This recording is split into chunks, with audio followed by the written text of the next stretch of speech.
So we got to the mitochondrial haplogroup map and roots, and this is Africa, and this is for sure a map suggested by consensus, like possibly apart from the haplogroups A, B, C, D, all other haplogroups are suggested by consensus because they took over the project from the researcher that initiated A, B, C, D mitochondrial haplogroups for the Americas. But even this researcher was following consensus. It should be a lot of coincidence to be A, B, C, D if it were not. So consensus derived from A, B, C, D for some reason starts the number, the alphabet with the letter L. Claims that sub-Saharan Africa is mitochondrial haplogroup L. L here in the square, with L null here in this location. Very calling quite a lot of attention next to Madagascar. And here L1 in the West Africa corner, that the South Atlantic route comes to a kind of a stop and pulls, and if you don't land, you will go back to the Americas. Doesn't make this direction, but it's a much bigger circle than I make here. So, two enigmatic points, L0, almost touching Madagascar, which by the way has B, that is an amarant haplogroup that can be found all the way in between B Madagascar, B, in this island group, in this island group, and in these islands, Oceania islands here, and again in South and North America. I quickly come back to the haplogroup M, mitochondrial haplogroup M, that goes more or less from the Goose, but more precisely from the Genesee River, to, but not exactly, into Beringia. It's this continued, but it occupies permafrost, it occupies China, and it occupies Southeast Asia, including Australia and New Guinea, and again Madagascar. And it's connected with the Amazon forest, more than any other, more than haplogroup C, that supposedly was connected with the Amazon forest or with Central and East South America. It's also in this region that presents haplogroup D. There's a connection between the Amazon forest and this part of Asia, which is in fact in line with consensus, because consensus thinks that the Africans gathered here, adapted the Y-DNA haplogroup Q, M242, and then migrated into the Americas, and you would expect that they would first populate North America, but even that is adapted by consensus. That was initially the case.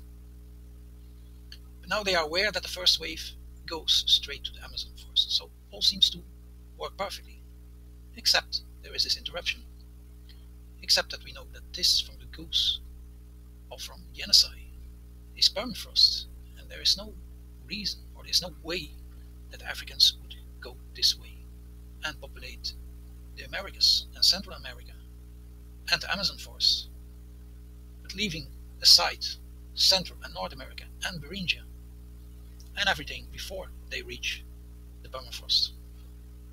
It doesn't really make a lot of sense. So when we compare the mitochondrial haplogroups with the Y-DNA haplogroups, and we check if South America is dominated by one haplogroup, well, this is not the case, but when you add up A, B, C, D, in fact B, C, D and M, together they dominate, and they are amarant haplogroups. When you do the same for Central and for North America, A, B, D and M, as we know, and X are all typical Amarant haplogroups. They dominate Central and North America. So these haplogroups together dominate the Americas, and they leak into the rest of the world.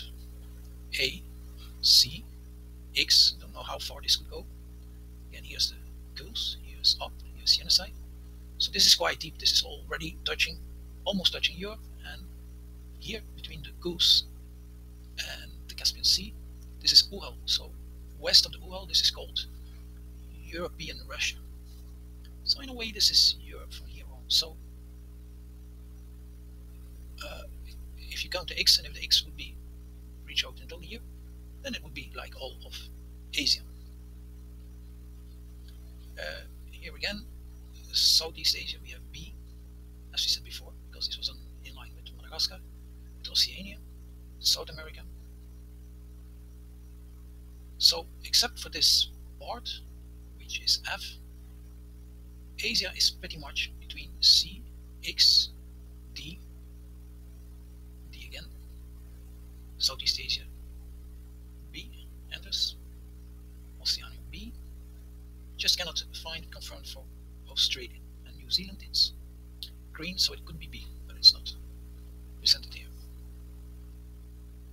So it dominates those groups together, A, B, C, D, X, and M, dominate the Americas, are Amarant, and they leak quite significantly into Eurasia, into Asia and Southeast Asia, except for this rather small region, except for Australia. Australia is not Southeast Asia, it's separate. So in some way, mitochondrial DNA takes away the doubt. If you remember, in the case of Y-DNA, you had a C over here, and we had a doubt if it was Amarant, and now I remember that C, the root of C, just like Q and R, is in America. So with this, it was closed. Q, together with C, dominated the Americas and leaked pretty much in the same area, but not so much south as the mitochondrial DNA, but it's quite similar, and it's the only continent that does this. Now we know that in the case of Y-DNA, this was C as well, C3, C4, and this was C3, pretty much like this. This C3 pretty much corresponds with A. So A is supposed to be female, and Q, the Y-DNA is masculine. So let's say A is more or less the partner of C.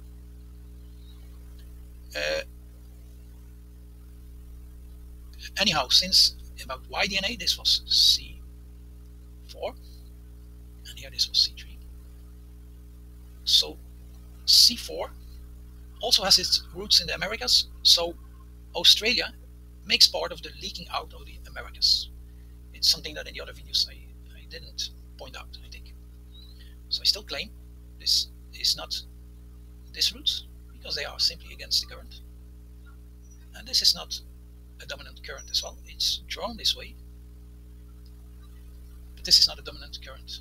The dominant current is this way, and it lands in Southeast Asia, pretty much on top of it. So I'm not sure if I mentioned X connection with Asia here, to the right of the goose, and pretty much Altai Mountains. And then here again it appears, because in other maps, particularly X is showed, you will see that it populates this region like Levant, Syria, Anatolia, etc. And even if this looks like a connection, I don't believe in this part of the route, especially for mtDNA, especially for mitochondrial DNA. I still claim it comes via the North Atlantic route, and it arrives here, goes in the Mediterranean, and populates the region I just mentioned, Anatolia, Syria, Levant. It's more or less this region. And we know there's a connection with Caspian, Aral, and it could arrive here. And part could have arrived, because this is touching, it seems very far away here, and it touches here with Yenisei. So this is 3,000 kilometers. Mackenzie River mouth, which brings into Alaska, Canada, bordering Alaska. Just as an in-between summary, I claim Madagascar comes not exactly by this line, but comes from South America, West and South America. This is a very strong current. I will show you in a minute. This is South America, and if you see, this is one of the largest distances in the world. This is very wide. This is about half of the circumference, so it's 20,000 kilometers. So you need a strong current, and this is probably the strongest current in the world. You can compare the thickness, and it will lead you to Australia, Papua New Guinea, Southeastern Asia, and so forth. This is more complex. This is less obvious than this strong current, but you can get to Madagascar. So I claim that this is the current. It brings to Australia, Papua New Guinea, Southeast Asia, and then here to Madagascar. So this brings the B2 here, this brings the B2 here, and this brings the B2 here. And as I said before, consensus doesn't consider currents and doesn't consider permafrost or direction of rivers, because for them it came from Africa, and whatever route exactly, it must arrive here because they detect B. So they say this is the way. They detect B, so they say this is the way. They detect B, so this is the way. And they detect B here, quite isolated, so they say it returns here. That is in fact quite funny because it is supposed to have started in Africa.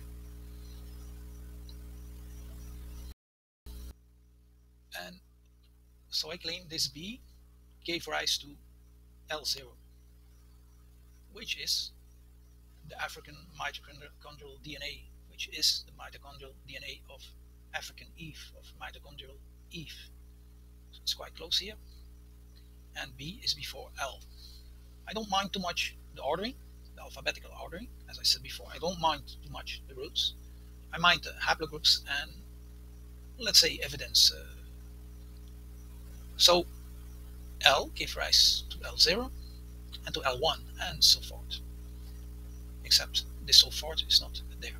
So to L1, which points, this is from the map itself, points to Western Africa. And now I will claim that Western Africa comes from the Americas as well. And I will show you now. Western Africa comes from the Americas and pulls here. So this L1 also comes from the Americas, which has B as well.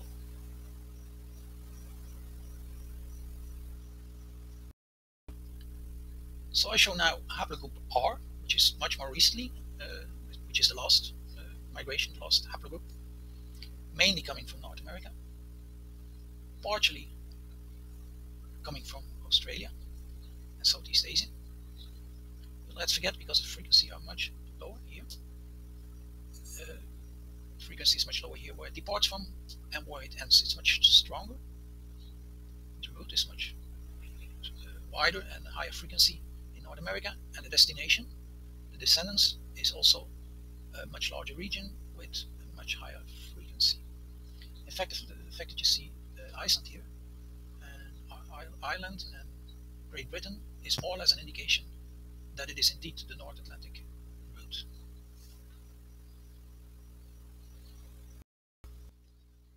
At least for me, this will be subject of the following video. For me, this starts to be extremely interesting. In fact, I think it's mind-blowing how rivers are connected with roots. This is a root. Why is this a root? That is because in the Ice Ages, because these are the very old cultures, in the Ice Ages, this was Sundaland, and it couldn't cross here because this was one continent. It was Sundaland, so it had to cross here, coming from the Pacific route, navigating from the outside of Sundaland, because it could not navigate here because this was land, very important for their land. And it had to come here. This is Myanmar, and it will go into a river until the north of Myanmar, which was formerly Burma. The river is Irrawaddy, and by the time it arrives here, it is touching one, two, etc. rivers. It's an immensity of rivers on this side, and amongst them is the Mekong. It's an immense river. And on the left side, you see the number. It goes even further. And this is more or less the same connection as the Silk Road. The Silk Road, or route, I suppose. And this, immediately next to this is the Caspian Sea. The Caspian Sea is connected with the Black Sea, is connected to it with Europe, so to speak. And I will promise that in the next video you will be impressed of what these rivers and this connection route, which is an extension of the Pacific route. Let me go back quickly. This is the Pacific route, and this forms Sundaland. This is Myanmar, and so this is how it approaches, and it has to circle because all this is land. It's Sundaland, and this is Sahul. It's connected. So it gets more complicated in the ice ages. So that's why they have to round it, and why this route is so important, because there is not much other ways to deliver. This is the Andaman Island. So this is part of the delivery to this river and route in Myanmar, and it delivers to pretty much the whole of Asia. This is Yangtze. This is yellow. It's almost reaching out to Japan, and there's other rivers here, but they don't have this immediate contact. And so you have this entry that reaches out to the whole of China. And then you have this river that's not so far apart, and this will deliver to India and Pakistan, and etc., because they are further connected. There's connection here as well, so it's quite astonishing from here on. I'm not sure if for instance, this is the Pacific route, or it comes here, or maybe it's even obstructed, and then it have to come south of Australia, but I think they still have passage between Sahul and Sundaland. So this is Sundaland. You see how big it is. So they have at least to round it. This is more or less the Wallace Line. You probably have heard of it. So they have to round Sundaland, Andaman Islands, Myanmar, and you see how it delivers and spreads, if you remember, the rivers. In this case, this is the river in Myanmar, and it delivers to the left as well, but it delivers until Japan, as I said so, and this is Altai, and this is Caspian, as I said, extends, and then to the Black Sea. So it forms, this is Y-DNA, but it's how important this route is, and this route would be nothing without the river. This route would be nothing without this river, and this route and river would be nothing if it weren't connected with the rest of Asia, of all the ancient cultures that thrived. And they thrived because they had their hybrids delivered. So they had the fertility, they had the water, and they had an abundance of hybrids that had the characteristics they were asking for, they were needing for their cultures, for their ancient cultures. Thank you for watching. Bye.